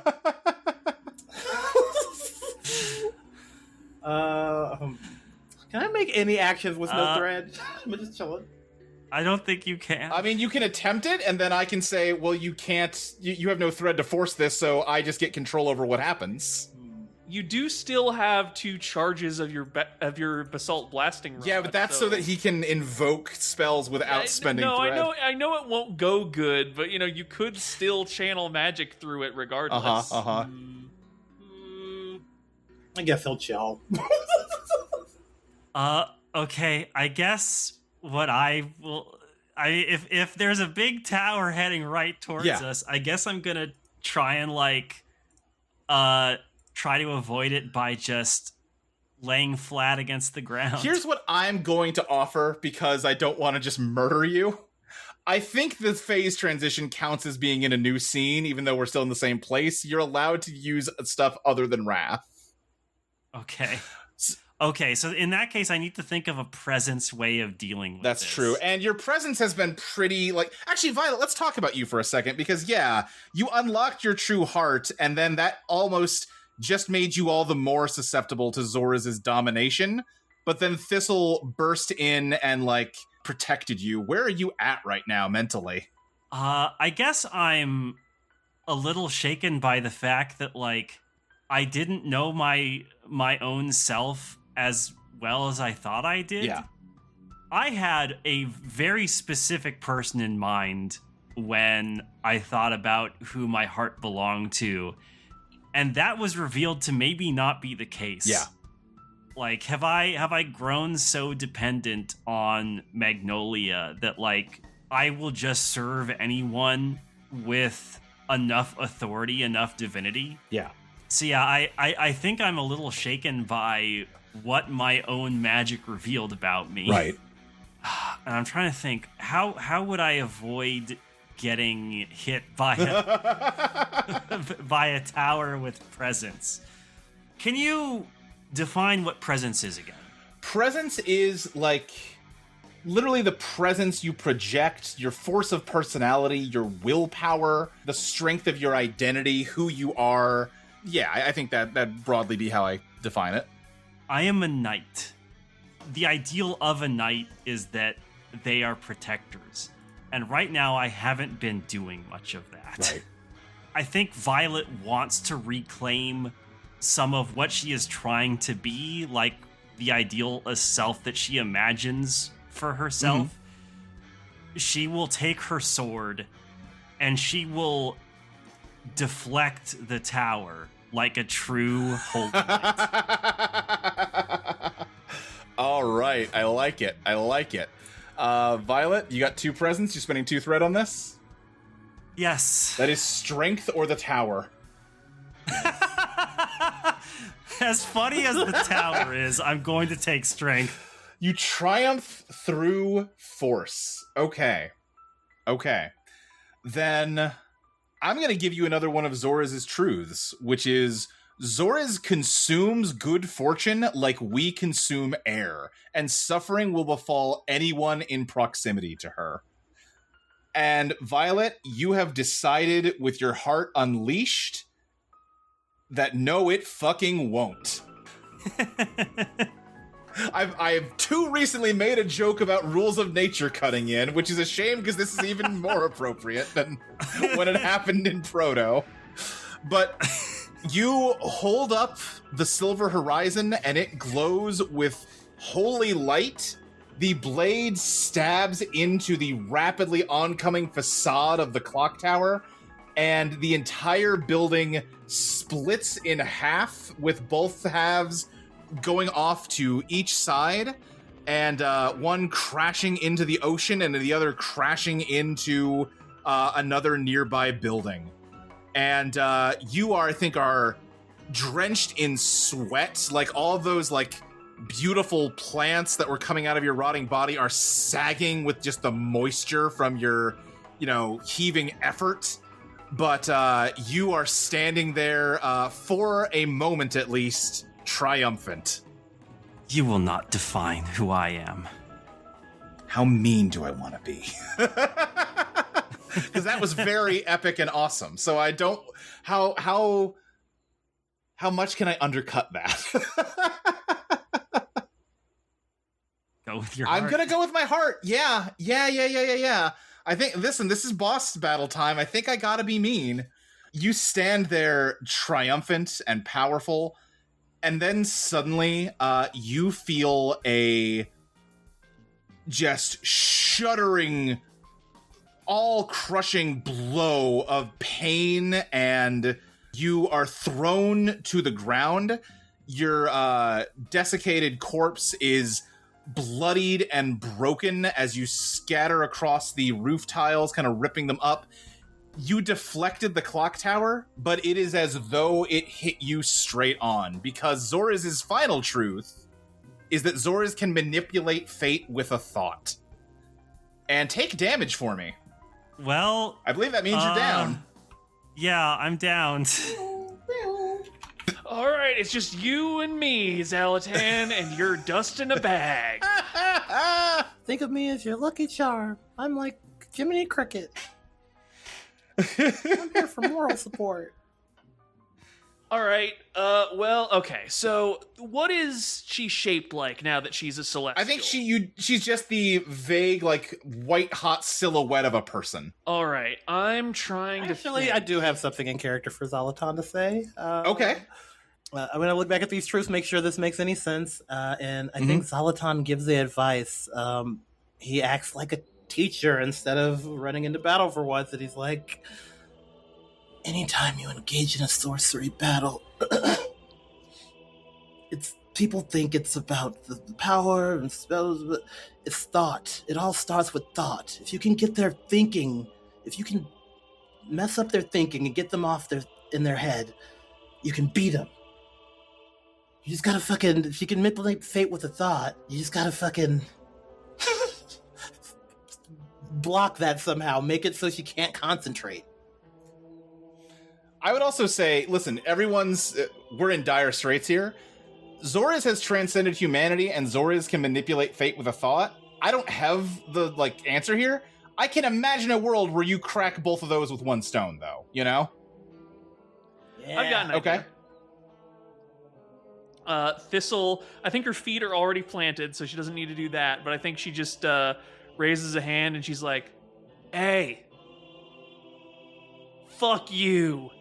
You're an idiot. You're a loser. You have been completely shown up by, let's be honest, I mean, look at us. And I think she, opens the bag just to point at Xalatan. This guy's out-wizarding you? I'm out-wizarding you? Come the fuck... You had to do a whole phase change, and this is still the best you can manage? How'd you ever get to be Grand Mage of anything? Give me a persuade with, I think, Wrath. Okay, yeah. I think if she rises to your taunts, she has not transcended her humanity. Am I on your wavelength? Yeah, exactly. Yeah. Okay. You're honestly doing fine, Thistle, compared to everyone else. Thistle's, she's got the juice. All right, you drawn 3? Yep. The Hanged Man, Death, or the High Priestess. Neutral, negative. Let's go with Death. There is an ending, and there is a new beginning. There's only 4 cards left in the deck. I'm just taking a peek at what they are. Interesting. Okay. Scary, but okay. I think she's gonna give in to the taunt here. So we are gonna undermine that truth. So what ends is her pretense toward being beyond humanity. Mm-hmm. But what begins is her torment and destruction of you, as there is a bolt of lightning that comes down from the clouds, and it is drawn to your shackles and electrocutes you. Take damage for me. Okay. Now, does that just damage me straight up, or is there theoretically something I can do? That's the consequence of playing a neutral card during a high-stakes situation. You can spend Thread. Could I burn Cruel Armor on that, or have I kind of undermined my way out of that working, is the question. Because I'm kind of undermining her pretensions of godhood along with I think that's true. Which, yeah. I think if this succeeds, then inherently no, you cannot use it. All right, I'm going to burn 5 Wrath, 5 Composure, 5 Presence. Okay. But you did get one of her truths down. She's only got 1 left. She can manipulate fate with a thought. I think beyond her, you can see the entire city of Mylor. What is not flooding is burning. There is just panic in the streets. People are being washed out of their homes. Fires are rising. It's a bad time down there. The winds are whipping and getting stronger, and you can almost feel them beginning to lift you off your feet, Thistle. Xalatan, it's everything you can do to keep your cloud from just blowing away. Xalatan, obviously you are out of thread here, but do you have something you want to try? What are my options? Speaking as, hey, rooting for you as a player, you need to be the one to humiliate her if you want to complete your personal quest. I think... What's more humiliating than defeating someone while you're just I think while you literally can't do anything? I think this is the move. I don't know if this is the move, but everybody's been sacrificing themselves and being epic. Yeah. And the thing is, the one thing that Xalatan does know is sometimes you can beat a sorcerer by just being annoying. And what's more annoying than just getting a bunch of dust in your face? He is the pocket sand in her face to get her thoughts. Okay. I like this a lot. To make it work, he's got little Rayman hands and feet, and I'm gonna have to do it. I'm gonna have to pocket sand myself. To make it work mechanically, incredible. How about we say that Thistle pocket sands you at her? So that there's some thread to spend. I look up at Thistle with big eyes. You know what to do. Wait, what? No, I don't. What do I do? Yeah, Thistle, you're still, like, burning and crackling with electric energy from the lightning bolt. I need to humiliate her. Throw dirt in her face. Throw me at her. Yeah. Yeah, all right, sure. I know you love me and you wouldn't want to hurt me like this, but... Okay, yeah, no, sure. Yeah, I'll throw the dirt in. I'll throw my wizard friend in her face. I think this... Thistle internally, no, I would love to throw you. I think this is clashing with kindness because you're humoring Xalatan. Yeah, I'll tell you what. I will spend 1 kindness and, let's say 4 desire, just so I have 1 in reserve and 1 presence. Okay, to draw 2? Yep. That is Justice or the Tower. Fuck. I guess I'm gonna go with the tower, actually. Somehow I got... Hey, you know what that means? I want to get rid of it. You get 5 thread. Wait a minute! Yeah, I didn't get 5 thread when I pulled the tower. No, it's because Maxie is choosing a worse card Yeah. than what she could. I'll put 3 thread in presence and 2 in composure. Bring those both up to 5. Okay.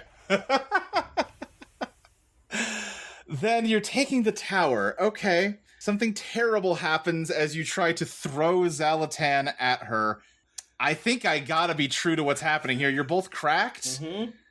Something terrible happens. Xalatan, she's maybe not so literally as burning hot as a star.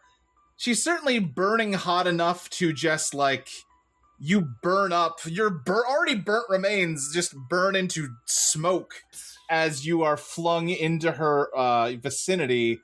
And I think she just kind of tilts her head confused. Thistle? I don't know either. It was his idea. There is another bolt of lightning, and you take another damage, Thistle. May I suggest you can try to solo this, and maybe you could do it. You could let me kill you, go to the dark campfire, and have your friends here. No, but I want to try and solo Okay. this.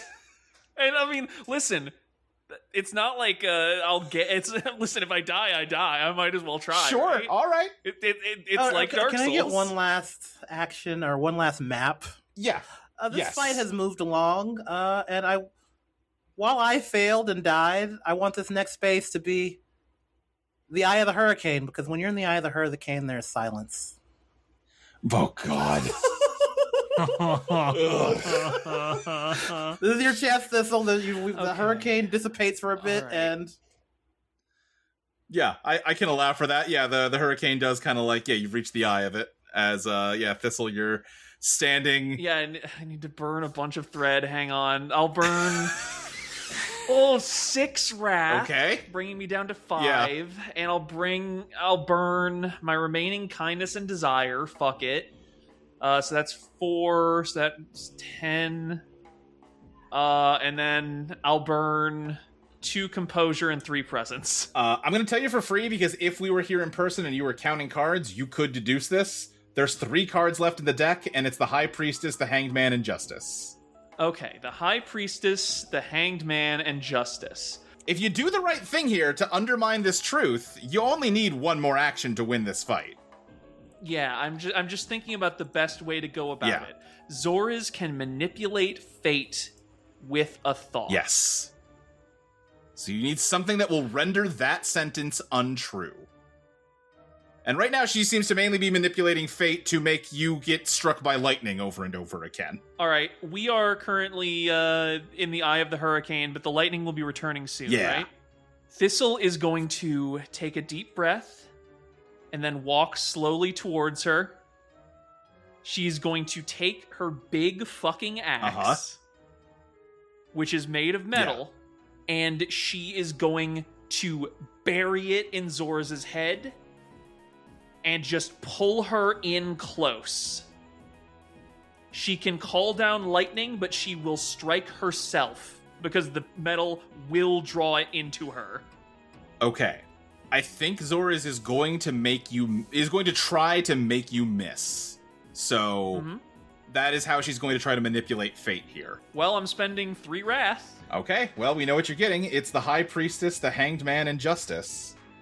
And I'm going to use the High Priestess. The supernatural is going to move through me. Okay. This is interesting because you are going to take damage because you're playing a neutral on a clash, and you don't have the thread to tank it anymore, so this will down you. Yep. But ain't no rules saying I can't kill her at the same time. We can get a double 100%. 100%. That's true. Of fucking course, this is how our first boss fight. You know, it's if the enemy slain shows up before you died, it counts as a clear. You can just go back and you can grab the souls. Win. Okay. The supernatural moves through you. Then, yeah, I think you try to bring your axe down, and you completely whiff it. Even though, I mean, first of all, she's not even moving. It would be very hard to whiff it, and yet you do. But your instinctive control over blades takes over, and the axe twists in your hand and shoots up and kind of like comes up under her chin and buries itself in her head the other way as another bolt of lightning crashes down on both of you. And yeah, you are blown to bits by it, Thistle. But so is Zoriz. You are all downed, which means for the first time ever, we're going to the dark campfire. Yay! The three of you snap awake suddenly, gasping for breath. You are back in the observatory that was transported to the sky, but there's something off about it. You can't quite tell what. It's like the angles of the walls don't line up the way that they should. The light glowing from under the tarps of the like star globes feels... Can light be dark? It's almost as if the light is dark. And you feel just welling up within you the urge to answer a question. I'm going to direct this to Thistle. What do you fear most in this world, and why? Ooh, and you must answer it as truthfully as you can. What do I fear most in this world, and why? I think there are a lot of things Thistle hates that she doesn't necessarily fear, right? She hates it when people, especially the nobility, do not uphold their duties. She hates it when people just lie for the sake of lying, or when people are pompous, or when people just kind of advocate worldviews that she finds foolish. Mm-hmm. I don't think she fears being close to others. I think it's just something that she thinks is generally not for her. You know, she thinks love in general is fake, and she thinks companionship is fine, but, you know, companions come and go. She's had friends, she's lost friends. I don't think she has that much difficulty, like, getting as close to people as she wants to get. Yeah. But one thing that we haven't talked about, if I recall correctly, is why Thistle became threaded in the first place. Right. When I was executed, I was relieved, in a certain sense, to find that the afterlife was as familiar as it is. The Wake is a difficult place to live in, certainly, and it's one that a lot of people might not like very much. It's certainly one that needs to be reclaimed if you follow the ideology of the Threadspinners Guild, but I think there's a lot of joy to be found here. Every drop of wine that has ever been consumed can be found somewhere in the Wake. Books and poems in long-dead tongues. Architecture thought lost to the sands and the seas. Great heroes and artists of every stripe. And I might not be one for love myself, but I can tell that if that's your sort of thing, you can find the people you care about here too. If you're erased, then at best, you will spend God knows how many centuries thoughtless, or worse, trapped with nothing but your own thoughts. floating in a miasma that lacks any kind of meaning, unable to drink, unable to eat, unable to speak, unable to do anything. In this, which people call the true life, greater than the wake, we find another life that can be taken or wasted. I am the cast-aside daughter of a royal family, killed in a doomed war against their ruling tyrant. I am large, both in height and in breadth. I am forced to stoop by my chains. I am fickle at times, and I have a terrible temper. And I have been incarnated in a world with so much beauty in it, so much to enjoy. And the custodians of that world run on the logic of stories. Do you understand where I'm going with this, Corid? I'm not sure that I do. Let me make it a little clearer then. There are 4 types of antagonist older than any other when it comes to storytelling. There is the rampaging beast, the dragon, the wolf, that tears through the countryside and frightens the weak, and must be slain or tamed. There is the wicked sorcerer, who uses their command of magic and of learning in general to weave illusions, to curse those who transgress upon them. Those who can only be defeated if their magic is unwound or outdone.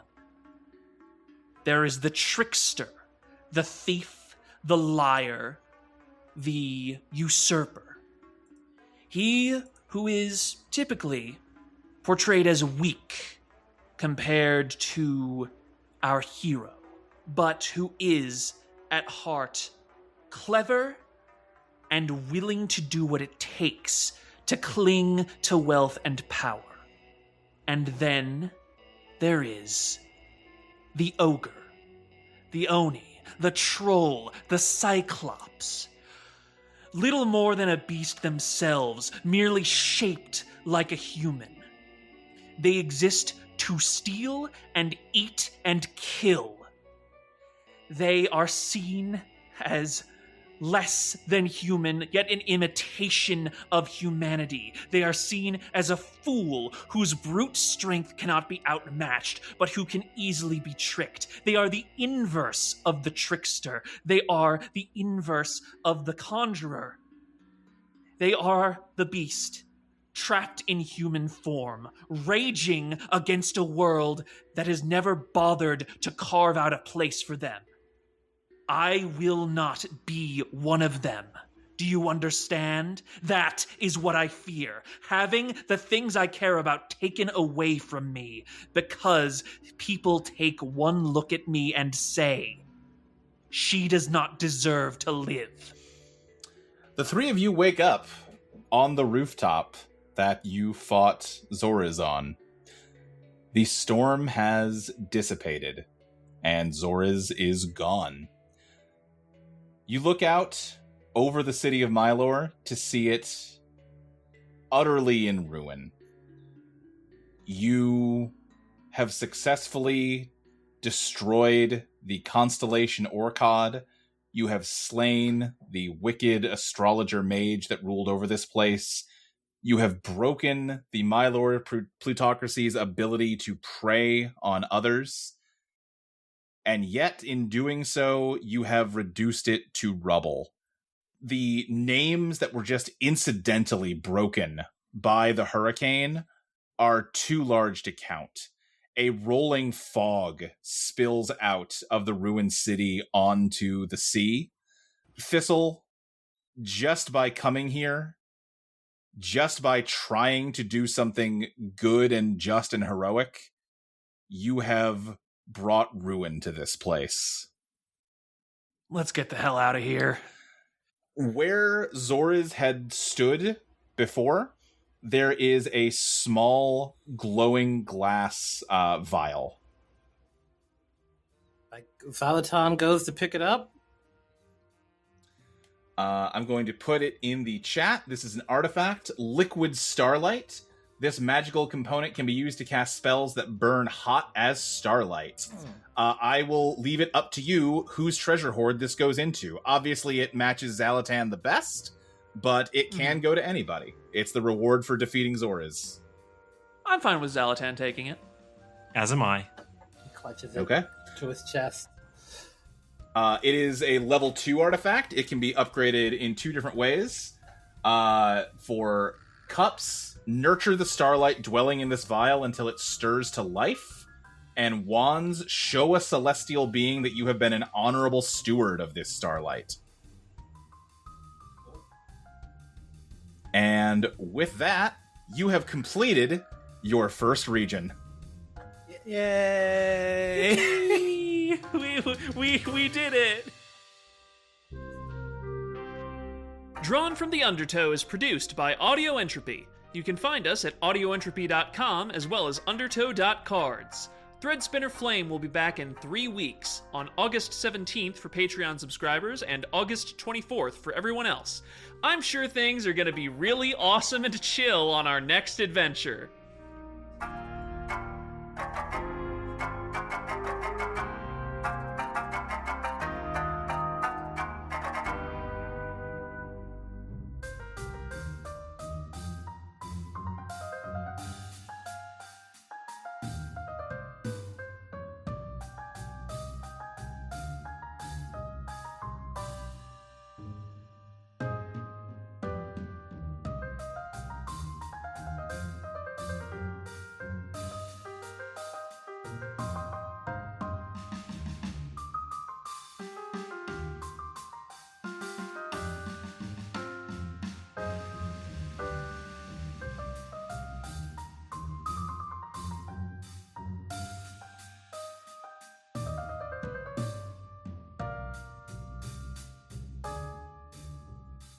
All right, we have completed the Mylor Plutocracy, and we are going to head off. I think we're heading to the east because we've talked about wanting to hit the ocean, right? Yeah. Mm-hmm. I think it's totally possible in the ruins of this place you can find a small ship.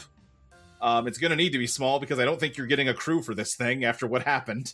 And we're going to draw a card to determine the region you're going to. The sun. That's good. Let me read out what the sun does. Sun. You know, the thing about being on a boat is you're on a lot of just space with not a lot of resources. It turns out the ocean, not a lot of resources. Mm-hmm. The key to your quest has rendered the climate of this land unbearable. Regions governed by the sun are known for extremely harsh weather. Insufferable heat, violent typhoons, and eternal blizzards are just some of the conditions you can expect to find in sun regions. Even with proper gear, the weather is so severe that it is simply impossible to perform to the greatest extent of your abilities. When you enter this region, subtract 1 point from each of your stats. Add this point back when you complete the region quest or otherwise depart from the region. Harsh climates are a hallmark of many lands, but the weather of sun regions goes beyond that, with conditions so oppressive that their cause must be supernatural, and is entangled with the heart of your quest. In order to discover it, you must learn 3 truths about the name of the weather phenomenon, and undermine each of them, breaking its name. When you do, it will reveal its second name, taking the form of the heart of your quest. We keep getting these fucking celestial bombs. We're gonna fight the moon next, I'm telling you. You took 100 malaise by having a party wipe, and there was another 30 malaise built up from Shroud. So that is another 130 adding to the 66 you already have, putting you at 196 malaise total.